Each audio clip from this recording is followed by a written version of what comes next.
Attach होते हैं, कई बार डिटैच भी होते हैं, बट 90% ज़्यादातर गराज अटैच होते हैं। न्यूयॉर्क, न्यू जर्सी, जहाँ पे भी स्नो या जहाँ पे ज़्यादा वेदर ठंडा होता है, वहाँ पे आप देखेंगे कि एक लाइफस्टाइल बन चुका है कि आदमी गराज से घर में आता है और वहीं से फिर वो घर में दाखिल हो जाता है। बिल्कुल। तो बहुत लोगों के दिमाग में ये समस्या रहती है कि गराज डोर मेन डोर है, गराज से जिससे आप घर में दाखिल होते हो उसको मेन डोर माना जाएगा। लॉट का जो दरवाज़ा होता है उसको वास्तु में प्रायोरिटी दी जाती है, वो ऑनर की सही दशा और लकी दशा के अनुसार होना चाहिए। और वास्तु शास्त्र के अनुसार घर का मुख्य द्वार सिर्फ उसी को माना जाता है जहाँ पे परिवार के लोग सबसे ज़्यादा उसका आना जाना रहता है, एनर्जी फोर्स जिससे सबसे ज़्यादा घर में प्रवेश करती है। ज़्यादातर लोगों के घर में गराज रोड से आने जाने की व्यवस्था होने की वजह से गराज का दरवाज़ा और उसी की दिशा उसके लिए मेन डोर का काम करती है। बहुत बार अमेरिका में ऐसा होता है कि गेस्ट एंट्रेंस डोर कभी कभार खुलता है, जब कोई मेहमान आने वाले होते हैं तभी उसका उपयोग किया जाता है। कभी भी घर के ओनर वहाँ से आते जाते नहीं है। तो कोई भी घर सिलेक्ट करने से पहले अपने गेस्ट एंट्रेंस डोर को मेन डोर मान के घर को सिलेक्ट ना किया जाए, क्योंकि अगर वो आपने पसंद किया है और आप वहाँ से आते जाते नहीं हो तो उसके वास्तु के लाभ आपको कभी भी नहीं मिल सकते। तो पल्लवी जी, ऐसा बहुत बार होता होगा आपके साथ कि आपके क्लाइंट्स आप पे कांटेक्ट करते होंगे और कहते होंगे कि हमें ये नहीं पता था कि ये हमारा मेन डोर है, हम इतने सालों से कुछ और डोर को मेन डोर समझ रहे थे। In that case, what is the best remedy and best solution that you offer? Do you select the main door based on the bread earner of the family, या आप किसके basis पे, the eldest person in the family, क्या select करते हैं आप? घर का जो मेन मुखिया होता है, जो ब्रेड विनर होता है, उसी के हिसाब से मेन डोर की पोजीशन को सिलेक्ट किया जाता है। कई बार आपने कुछ घरों में ऐसा देखा होगा कि हस्बैंड बहुत हार्ड वर्क करता है लेकिन वाइफ को इजी मनी मिलते हैं और उसकी इनकम इतनी ज़्यादा होती है कि पूरा परिवार वाइफ के ऊपर डिपेंड करता है। उनको हमेशा मेंटली स्ट्रेस रहता है कि पूरे घर की जिम्मेदारी मुझे उठानी पड़ती है। कई बार उससे उल्टा होता है। कई बार घर के बुजुर्ग जो होते हैं, जो अपने बच्चों की जिम्मेदारी उठाते हैं, तो आम तौर पे घर में छोटे मोटे क्लैश या फ्रस्ट्रेशन होता है। अगर हस्बैंड की कोशिश के बावजूद भी वो चाहे उतनी सक्सेस नहीं ले पाता, तो कई बार वाइफ को फ्रस्ट्रेशन आती है। बहुत ही कम लोगों को पता है कि ऐसा इंटेंशनली नहीं होता है, घर के वास्तु की वजह से होता है। कि अगर उस घर की फीमेल के हिसाब से दिशा सही हो तो जाने अनजाने में वो मेन पर्सन बन जाती है और पूरी रिस्पॉन्सिबिलिटी उसके सर पे आ जाती है। उसके हस्बैंड बहुत अच्छी कोशिश करते हैं लेकिन दिशाएं उसको सूट नहीं करती, जिसकी वजह से वो हमेशा 2 कदम पीछे रहते हैं। तो घर का मुख्य द्वार हमेशा उस ब्रेड विनर के हिसाब से पसंद किया जाता है, शुरुआत से मौका मिले तो। अगर वो घर में रह चुके हैं और वहाँ पे उन्होंने रहना शुरू कर दिया है और उसके बाद उनको पता चलता है कि ये डोर मेरे लिए सूटेबल नहीं है, तो गैराज डोर के अलावा घर के आसपास जो भी तरह की पोजीशन ऐसी हो जो डोर उनके लिए सूटेबल हो, समटाइम्स बैकयार्ड डोर होता है, कई बार साइड डोर होता है, यूज कर सकते हैं, सर्विस डोर होते हैं, बहुत तरह के ऑप्शंस होते हैं। अमेरिका में या इंडिया में वास्तु विषय ही कंस्ट्रक्शन का है, तो उसके हर नियम इतने आसान है कि आप किसी भी तरीके से अप्लाई कर सकते हो।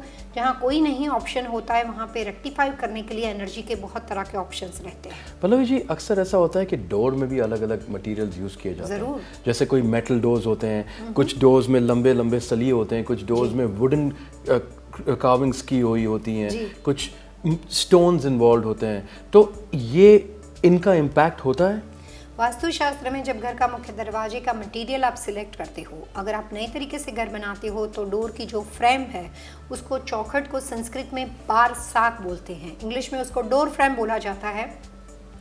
जब डोर फ्रेम को लगाया जाता है तो उसकी खास तरह की पूजा विधि होती थी पुराने ज़माने में, मुहूर्त होते थे और भी काफ़ी सारी जानकारी डोर के साथ है। हम लोग इसके बारे में डेफिनेटली डिटेल में बात कर सकते हैं। पल्लवी जी, जैसे हम जानते हैं डोर अलग अलग मटेरियल के होते हैं, wooden door, doors of metal, doors की हाइट भी बहुत इंपॉर्टेंट होती है। तो इन टॉपिक्स पे आप कुछ लाइट देना चाहेंगी हमें? ज़्यादातर घर का जो मेन डोर होता है वो वास्तुशास्त्र के नियमों के अनुसार सबसे अच्छा डोर माना जाता है डबल डोर। घर के अंदर जो भी एनर्जी आती है उसका मेन सोर्स होता है, एनर्जी का main source of entrance door की पोजीशन से ही घर में एनर्जी का प्रवेश होता है। मेन डोर की बिल्कुल। तो जहाँ से आप अपने घर में दाखिल होते हो, चाहे वो गराज डोर से दाखिल होते हो कि आप अपने गेस्ट एंट्रेंस से दाखिल होते हो, अगर आपको शुरू से मौका मिलता है, आप शुरू से वास्तु के हिसाब से नया घर बना रहे हो, तो कोशिश करनी चाहिए कि घर का दरवाजा सिर्फ और सिर्फ डबल डोर रखा जाए। Double door, not single door. Not single door. Single family home के बारे में जब हम बात करते हैं तो वास्तुशास्त्र के नियम के अनुसार घर का मेन दरवाजा सबसे प्रायोरिटी में होता है, जो कि सिर्फ और सिर्फ डबल डोर होना चाहिए। अगर हम अपार्टमेंट बिल्डिंग या कॉन्डोमिनियम के बारे में बात करते हैं और वहाँ पे सिंगल डोर बना हुआ है, तो आपको सबसे पहले इन बात का ध्यान में रखना है कि घर का दरवाजा सिर्फ और सिर्फ क्लॉकवाइज होना चाहिए।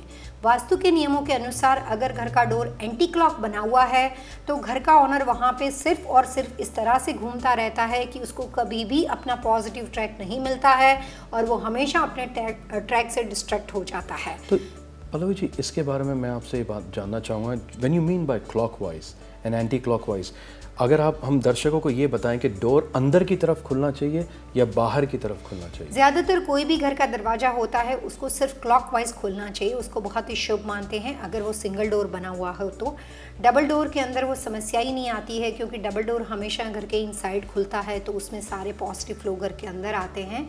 वास्तु के अंदर घर के दरवाजे के आसपास रखी हुई चीज़, डोर के ऊपर रखी हुई चीज़, डोर का मटेरियल, वो सब के बारे में छोटी छोटी बहुत सारी जानकारी है। ज़्यादातर वास्तु में डोर ऊर्जा का माध्यम होने की वजह से, आपके भाग्योदय का द्वार होने की वजह से ऐसा पसंद किया जाता है कि उसका मटेरियल ज़्यादा लाइव हो, इसीलिए वास्तु के अंदर वुडन डोर को सबसे शुभ माना जाता है। पुराने ज़माने में एक सेवन करके लकड़ी आती थी जिसकी डोर फ्रेम जो होती थी वो स्पेशली उससे बनाई जाती थी। आजकल कोई भी तरह की डोर फ्रेम होती है, लेकिन वुड विथ ग्लास के बने हुए दरवाजे या maximum only for wooden door vastu में शुभ माना जाता है। कभी भी कोई भी तरह का मेटल डोर, सिर्फ अकेले पूरे मेटल का बना हुआ दरवाजा वास्तु में शुभ नहीं माना जाता। और कई तरह की कमर्शियल प्रॉपर्टी में कई बार ऐसा दिखाई देता है कि डोर के अंदर एक छोटा सा कट होता है, एक विंडो होती है जिससे आप बाहर देख सकते हो, छोटा सा दरवाजा खुलता हो, या डोर आधा सा कटा हुआ हो और उसके बाद उसको दो टुकड़ों में बांटा गया हो। तो कोई भी घर का मुख्य द्वार कभी भी कटा हुआ नहीं होना चाहिए। पल्लवी जी, देखिए डोर कितनी छोटी सी बात है लेकिन कितनी इम्पॉर्टेंट टॉपिक है ये, कि अभी कभी हम लोग इग्नोर कर जाते हैं कि डोर से क्या फ़र्क पड़ता है। You know, the inside the planning should be correct, but a door is the source of energy, जो आप कहते हो कि एनर्जी आती है मेन डोर से। तो दूसरा मेरा क्वेश्चन आपसे ये रहेगा कि जब हम डोर की हाइट डिसाइड करते हैं, कभी कभी लोग बड़े बड़े डोर्स बना देते हैं, कभी लोग डोर्स को इतना इनफ हाइट रखते हैं, 8 फुट का रखते हैं, तो उसमें how do you select that? जैसे हाई राइज अपार्टमेंट बिल्डिंग के अंदर जो भी दरवाजे बने होते हैं वो ज़्यादातर 8 फीट के होते हैं, वो ऑलरेडी बने होते हैं। और अपार्टमेंट बिल्डिंग में रहने वालों की लाइफस्टाइल का जो इम्प्रूवमेंट होता है, वो जैसे आप सिंगल फैमिली होम में डबल हाइट दरवाजे बनाए जाते हैं, अपार्टमेंट में ऐसा बहुत बड़ा रेयरली आपको दिखाई देता है। वास्तु के नियमों के अनुसार घर का दरवाजा जितना बड़ा होता है, पॉजिटिव एनर्जी के आने का सोर्स उतना ही ज़्यादा हो जाता है। इसीलिए कोशिश करनी चाहिए जहां आपको मौका मिले कि मैक्सिमम डबल हाइट वाला डोर वाला घर ही पसंद करना चाहिए। तो इन शॉर्ट, अगर आप ये कहना चाहेंगे हमारे दर्शकों को कि डोर किस डायरेक्शन में खुलना चाहिए, तो वो क्या होगा? जिस ऑनर के हिसाब से घर का दरवाजा बना हुआ हो, अगर शुरू से मौका मिलता है, अगर वो ईस्ट फेसिंग घर ले रहे हैं या नॉर्थ ईस्ट का दरवाजा उनके लिए अच्छा हो, तो गराज डोर हो या घर का मेन दरवाजा हो, जिस दिशा अपने क्लाइंट के हिसाब से अनुरूप हो उसके हिसाब से हम सजेशन देते हैं। तो पल्लवी जी, हम बात करेंगे और जब आपने कहा गराज के बारे में, कि गराज डोर के बारे में and all the different types of entrance, door के आसपास की चीज़ों के बारे में, लेकिन उससे पहले हम लेंगे एक छोटा सा ब्रेक। सो दोस्तों, वक्त हुआ एक छोटे से ब्रेक का, लेकिन ब्रेक से वापस आके हम बात करेंगे पल्लवी जी से about the different things that surround the door. क्या चीज़ें डोर के पास होनी चाहिए, कौन सी चीज़ें हैं या कंस्ट्रक्शंस हैं जो आप डोर के ऊपर कर सकते हो और नहीं कर सकते हो, and most importantly the tip of the week from our very own Pallavi Chhalawara ji. Keep watching Vastu living with Pallavi. Home is where the heart is. Let your home bring you peace, prosperity, and wealth. I am Pallavi Chhallavada, your Vastu Feng Shui consultant. Using decoration, colors, and easy Vastu principles, your home will be peaceful. Call us today for a brighter tomorrow. एक राह और सही दिशा जो जिंदगी बदल दे। दोस्तों welcome back, नमस्ते, आपका बहुत बहुत स्वागत है आफ्टर द ब्रेक। ब्रेक पे जाने से पहले हमने कहा था हम मेन डोर के आसपास की कंस्ट्रक्शन या डेकोर के बारे में बात करेंगे, तो बात करते हैं पल्लवी जी से। लेकिन उससे पहले the tip of the week. तो पल्लवी जी, आज की टिप ऑफ द वीक क्या है? वास्तु के हिसाब से जब हम घर के मुख्य दरवाजे के बारे में बात करते हैं तो कॉमनली ये देखा जाता है कि डोर के आसपास लोग ज़्यादातर मिरर का डेकोरेशन करते हैं। दरवाजे के बराबर सामने वॉल पे मिरर लगा देते हैं। वास्तु के नियम के अनुसार घर के डोर के ऊपर मिरर लगाने से पॉजिटिव एनर्जी जो है वो रिफ्लेक्ट हो जाती है और घर एनर्जी लेस हो जाता है। उसको सबसे बड़ी कमी माना जाता है। कभी भी किसी भी घर के अंदर गराज डोर के आसपास या मेन डोर के आसपास दरवाजे के सामने मिरर नहीं होना चाहिए, उससे काफ़ी गहरा नुकसान दिखाई देता है। तो ये बहुत अच्छी बात कही पल्लवी जी ने, क्योंकि अक्सर हम देखते हैं जब when you enter homes there are mirrors, और कभी कभी कुछ लोग डिफरेंट ऑब्जेक्ट्स रखते हैं। जैसे मैं काफ़ी घरों में जाता हूँ, like in the US, in UK, और हमारे back home in India also, काफ़ी चीज़ें ऐसी रखी होती हैं घर के। व्हेन यू जैसे एंटर करो, आप स्टैचूज़ हो गए, जैसे कुछ टेम्पल्स यानी कुछ मूर्तियाँ हो गई, तो क्या इनको इमीडिएटली एंटर करते साथ जब आप घर में एंटर करते हो रखना चाहिए, या इन चीज़ों को उनकी स्पेशल जगह जहाँ हम पूजा करते हैं वहाँ पर रखनी चाहिए? मुख्य द्वार के आसपास लोग रिलीजियस चीज़ों को काफ़ी ज़्यादा लगा देते हैं। कई बार आपने डोर के आसपास गणेश जी को देखा होगा, जो कि दरवाजे के बराबर सामने रखते हैं। वास्तु के नियमों के अनुसार मुख्य द्वार पे गणेश जी को इसलिए रखते हैं क्योंकि उनको विघ्नहर्ता माने जाते हैं, घर में विघ्न नहीं आता है। लेकिन डोर के ऊपर जब गणपति को लगाया जाता है या आसपास रखा जाता है तो नियमों में सिर्फ यही बात को ध्यान ना रखना है कि गणेश जी का चेहरा घर के अंदर की ओर देखता हुआ होना चाहिए, बाहर की तरफ नहीं। बाहर की ओर देखना नहीं चाहिए, क्योंकि उनके साथ रिद्धि सीधी रहती है। तो गणपति को बाहर देखता हुआ नहीं रखना चाहिए, हमेशा सिर्फ और सिर्फ घर के अंदर दिखते हुआ रखना चाहिए। बहुत सारे लोगों के पास देवी माँ की अलग अलग मूर्तियाँ होती है, लोगों को शौक होता है कलेक्शन का, तो डोर के आसपास के एरिया में जब गेस्ट आते हैं तो वो वहाँ पे चप्पल भी, शूज वगैरह भी निकालते हैं और वहाँ पे मूर्तियाँ भी रखी हुई नहीं होती रखना है। चाहिए। That's a उससे wrong बहुत combination. गहरा वास्तु दोष खड़ा होता है। कई बार बच्चों से रिलेटेड परेशानी किसी कपल को हो या कोई भी तरह का बच्चों के साथ घर में हेल्थ इश्यू से रिलेटेड बातें चलती हो, तो सबसे पहले आपको अपने घर के आसपास के मेन डोर का डेकोर देखना चाहिए। दरवाजे के आसपास भगवान की व्यवस्था कहीं पे भी किसी भी रिलीजन की चीज़ों में ऐसी नहीं होनी चाहिए कि ताकि दोष क्रिएट हो। तो उनका एक स्थान है, पूजा घर के अंदर उनका स्थापन करना चाहिए। लेकिन डोर के आसपास कुछ भी तरह की चीज़ें रहती है, हर इंसान का आना जाना रहता है, तो कोशिश करनी चाहिए कि न्यूट्रल चीज़ों को रखा जाए। बिल्कुल सही कहा आपने पल्लवी जी। और एक और सवाल मैं आपसे पूछना चाहूँगा, कभी कभी जैसे लोग कलर सिलेक्ट करते हैं डोर का, तो डोर के लिए क्या कलर आप रेकमेंड करती हैं? ज़्यादातर वास्तु के हिसाब से घर का दरवाजा न्यूट्रल कलर का या वुडन फिनिश सबसे आइडियल माना जाता है। नेचुरल वुड फिनिश हो सकता है, maple wood, mahogany, rose wood, any type of wood category के अंदर जो भी चीज़ें आती है उसको सबसे आइडियल माना जाता है। बात कलर की होती है तो white, dark brown, deep red और ग्रीन कलर को अच्छा माना जाता है। ज़्यादा नेवी ब्लू और ब्लैक कलर के मेन डोर वास्तु में शुभ नहीं माने जाते। कोशिश करनी चाहिए कि घर के मुख्य द्वार के ऊपर कोई भी तरह के काले रंग की चीज़ों का डेकोरेशन नहीं होना चाहिए, और डोर की फ्रेम के ऊपर कोई तरह की नेल, ड्रिल, कोई भी तरह की चीज़ों को लगाने के लिए हैंगिंग वगैरह डोर फ्रेम के ऊपर नहीं करना चाहिए। आप आसपास की वॉल का उपयोग कर सकते हो। यानी जो मेन डोर है वो वास्तव में इतना इम्पॉर्टेंट माना जाता है कि we can not play with that, यानी उसके लिए हमें we have to follow certain principles and guidelines.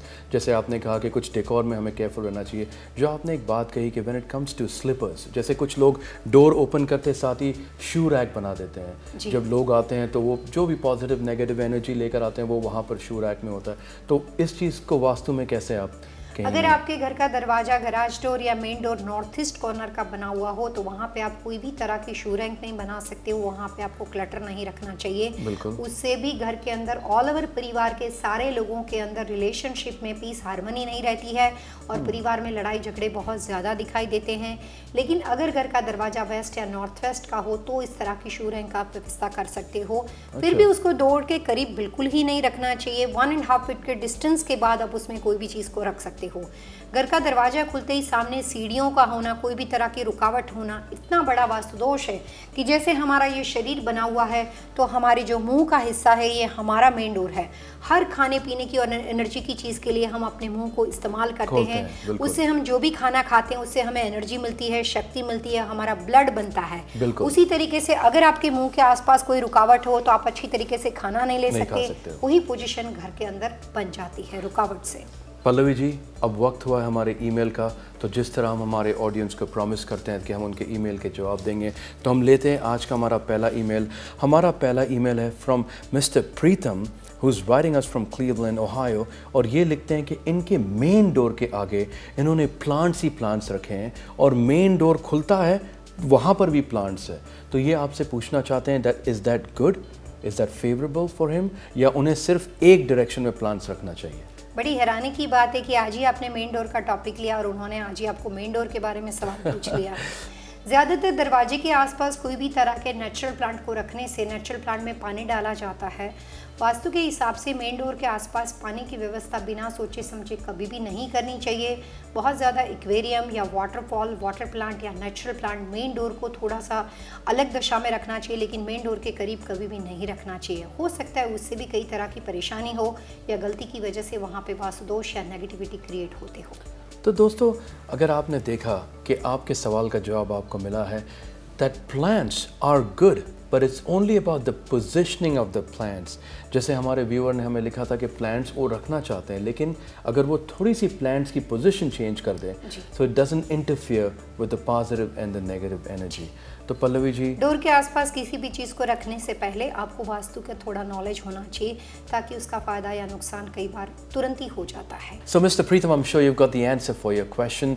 जैसे पल्लवी जी ने कहा, plants are beautiful but the positioning is important. Pallavi ji, हमारे पास और व्यूअर्स हैं, Ekta, Sunita, Vaishali, who asking us questions about the curry episode. शायद उन्हें वो एपिसोड बहुत अच्छा लगा हो and we have more questions. But दोस्तों, प्लीज़ आप निराश ना होइए। We can not answer all the emails on television, but we will definitely get back to you. Please write into us. Go on our website pallavichilavra.com, put in your complete name, your date of birth, along with your question and your floor plan, and we'll get back to you. This is your host Monty signing off with a promise to be back next week with another interesting topic. लेकिन जाने से पहले मैं और पल्लवी जी आपसे सिर्फ एक बात कहेंगे, एक राह और सही दिशा जो जिंदगी बदल दे। Keep watching. Goodbye and God bless.